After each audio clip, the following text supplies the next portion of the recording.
आणि सर्व पत्रकार बंधूंचे मनापासून मी खूप आभार मानते की वेळात वेळ काढून ते इथे आलेले आहे.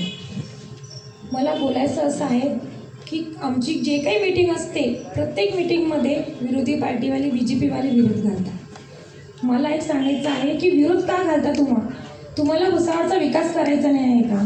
कमीत कमी मला तरी भुसावळचा विकास करू द्या, कारण भुसावळच्या जनतेने त्यांचा आशीर्वाद ठेवून मला नगराध्यक्ष बनवलेला आहे.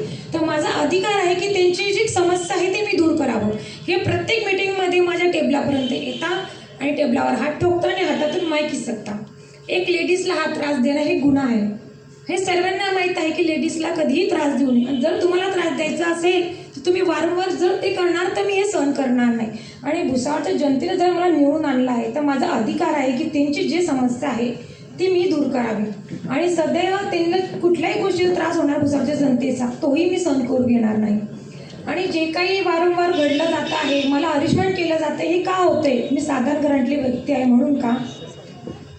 समोरच्यांनी हेच समजायला पाहिजे की हे जनतेने निवडून दिलेलं आहे, त्यांना हे खपत नाही का? वारंवार ते मला हरिशमेंट केलं जातं आणि जे काही मुद्दे आहे भुसावळचे विकासाचे आहे त्याला हे विरोध करत आहे. घडी जर विरोध करतील तर भुसावळचे कामं कसं काय होणार? मला हे तरी सांगून द्या की 9 वर्षामध्ये बांधाऱ्याचं काम यांनी चालू का नाही केलं? ते काम मी करून घेतलेलं आहे, त्यालाही त्यांनी विरोध केलेला आहे. भुसावळच्या जनतेला जो पाण्याचा त्रास आहे मी तो सोडवण्याचा प्रयत्न करते, त्यालाही हे विरोध करत आहे. ते ही कुठपर्यंत जाऊ शकता हे जनतेलाही कळत आहे. आणि जनता माझ्या पाठीशी आहे तर मला घाबरायची गरज नाही. आणि जनतेने जर मला निवडून दिलं आहे तर मी त्यांचं काम केल्याशिवाय राहणार नाही आणि भुसावळचा विकास केल्याशिवाय मी थांबणार नाही आणि भुसावळचा विकास करेल हे माझे शब्द आहे. जरी मला कोणी कितीही हरिशमेंट केलं किंवा कितीही त्रास दिला मी त्या गोष्टीला घाबरणार नाही, कारण भुसावळची जनता, माझे माय बाप, माझे भुसावळचे भाऊ बहिणी माझ्या पाठीशी आहे तर मला घाबरायची गरज नाही आणि भुसावळचा विकास होणार. आणि माझे 2 शब्द संपत्ती. जय हिंद, जय महाराष्ट्र. मैडम, आपको बार बार आप कह रहे हैं कि आपको हरेसमेंट किया जा रहा है, तो आपने इसके लिए कोई ऊपर कंप्लेंट की?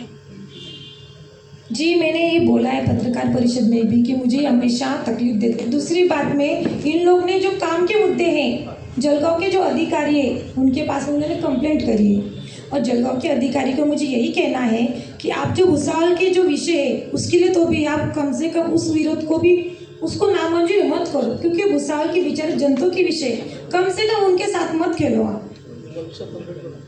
आणि भविष्यामध्ये जर मला कुठल्या गोष्टी त्रास झाला तर मी नक्कीच कंप्लेंट करणार आहे. यामध्ये विरोधकांचं एक म्हणणं आहे की आपण जेवढे मुद्दे त्यांच्याकडनं जे पास केले गेलेले आहेत, मान्यता मिळालेली आहे, त्या सगळ्या मुद्द्यांवर एकाही गोष्टीवर तुमच्याकडनं किंवा सगळ्यांकडनं पाठपुरावा केला गेलेला नाही आहे. कोणतेही मुद्दे आतापर्यंत मार्गी लावण्यात आलेले नाही, असा त्यांचा सरळ आरोप आहे. या संदर्भात काय सांगा? मला एक सांगा, जे भुसावळची हिताचे जे विषय आहे जर ते स्वतः मार्गी लावू देत नाही तर विषय पुढे कसं काय जाणार? यावर असाही आरोप होत आहे की तुमच्या बळाचा जो वापर, म्हणजे पदाचा जो वापर आहे तो होताना कुठेही दिसत नाही आहे. तसं तर काही नाही आहे. मला जनतेने जर निवडून दिला आहे तर माझा अधिकार आहे.